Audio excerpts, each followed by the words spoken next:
From Delaware's most award-winning radio news team, this is WDEL Video News. Here's Melanie Armstrong. Among Delaware's top stories from Monday, October 29th, police catch up with an inmate who sneaked out of prison last week. Cops look at new technology that pinpoints where gunshots come from and remembering those killed in traffic accidents in Delaware. Now the details. An inmate who was accidentally released from Wilmington's Young Prison has been found. State police say 42-year-old Joseph Sanders apparently stole a pickup truck from an acquaintance early Sunday afternoon. Police found him driving the truck around 5 p.m. in Ellendale. Department of Correction officials believe Sanders got up and left with a group of inmates who were being released last Friday. Spokesman John Painter says the job now is to figure out whose mistake led to Sanders' release. Well, first of all, we'd have to determine exactly what happened and who was involved and what part was taking place in that. And obviously, if sanctions are warranted for personnel, that will be taken care of and addressed at that time. Painter says all information that doesn't compromise security or deal with personnel issues will be made public. A shooting at a club in Wilmington has left one man dead and two hurt. It happened early yesterday morning at the Thunder Guards Club on Northeast Boulevard. Police found Dorian Hardy of Newcastle and two 19-year-olds with gunshot wounds. Hardy died at the hospital. Police are looking for two men in that shooting. Police from around the state are looking at a new high-tech way to reduce violent crime. WDEL's Carl Konevsky has that story. Imagine hearing gunfire in your neighborhood and knowing that in a matter of seconds, police can get the exact location of the shot on a computer screen. That's the idea behind ShotSpotter. Sensors can be placed throughout a city, and when they detect the sound of a shot, cameras focus in on the area and police are notified.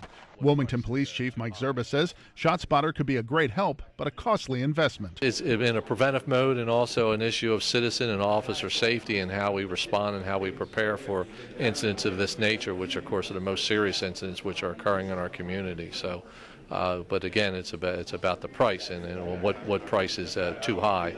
Not when it comes to safety, no price is too high. Secretary of Safety and Homeland Security David Mitchell says if officials in Wilmington want to use the program to combat violent crime, the state's ready to help. The governor's made it very clear to me to help the city of Wilmington find the money to make this happen.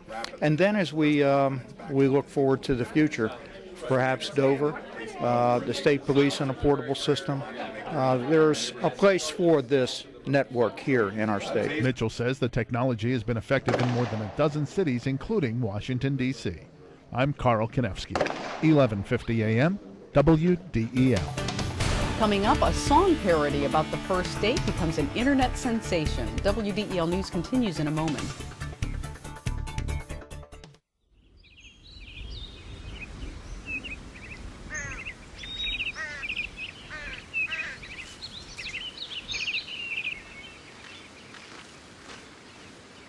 As you look for your college experience, make sure you look at Wilmington College, your key to success.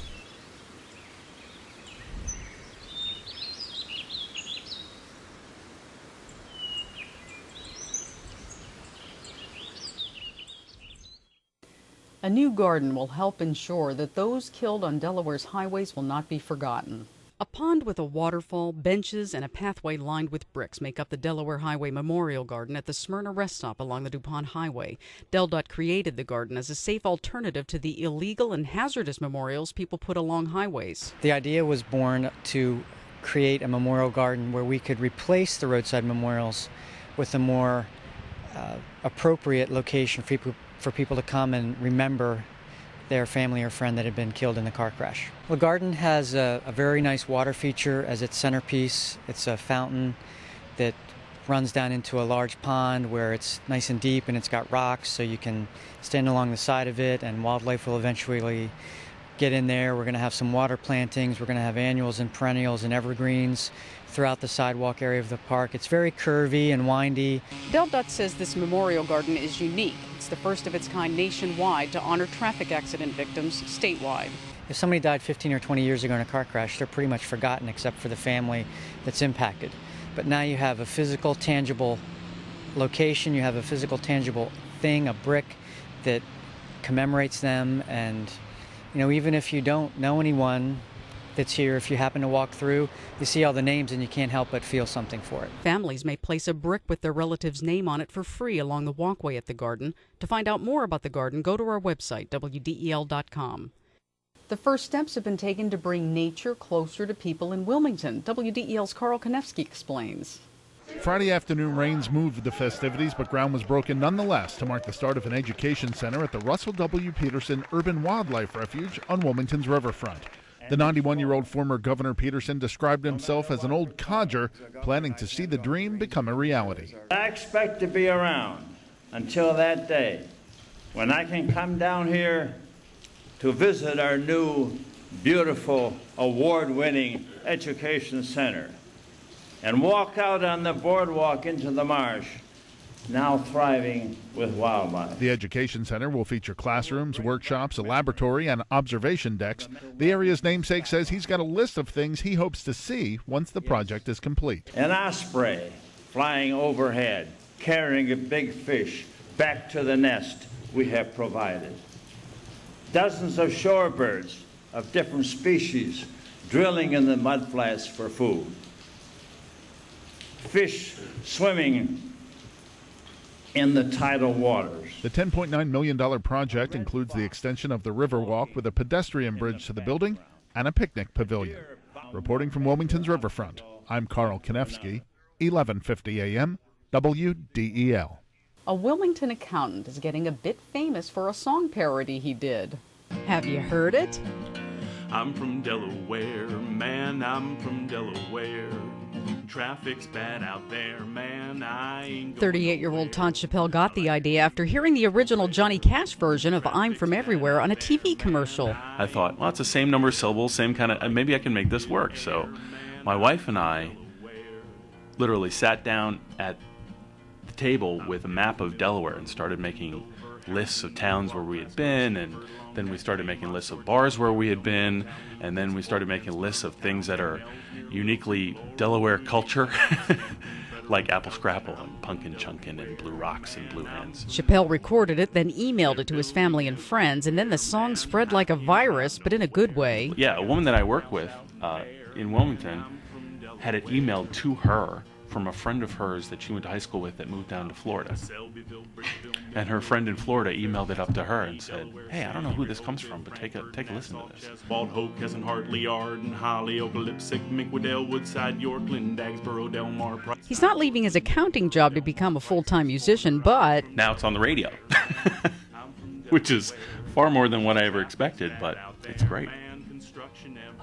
I'm honored that people like it enough to pass it around and that it strikes a chord with people. Someone has even made a video of Delaware places set to Chappelle's song. You can see it on YouTube. Crab cake, fried land, smoke free, Ruth Ann, apple scrapple, pumpkin chunkin', first state, diamond state, black and white, license plate, DuPont family, shopping is tax free, Route 195, hope I get home alive.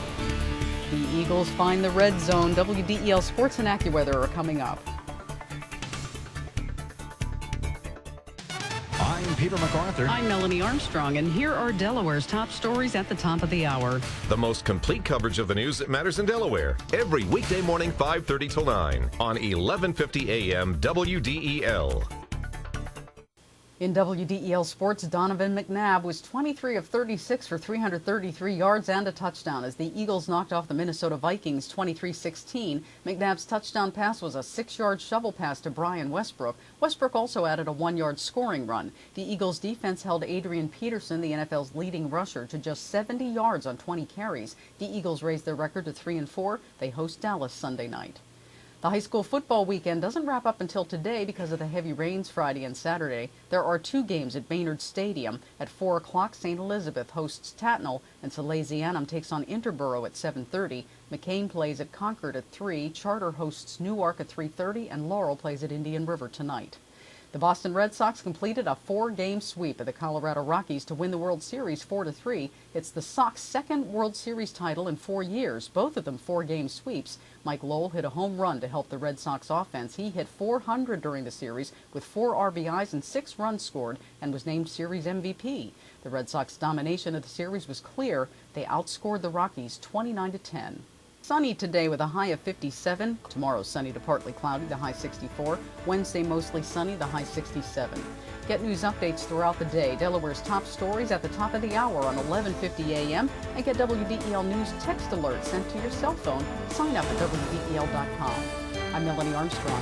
Thanks for watching.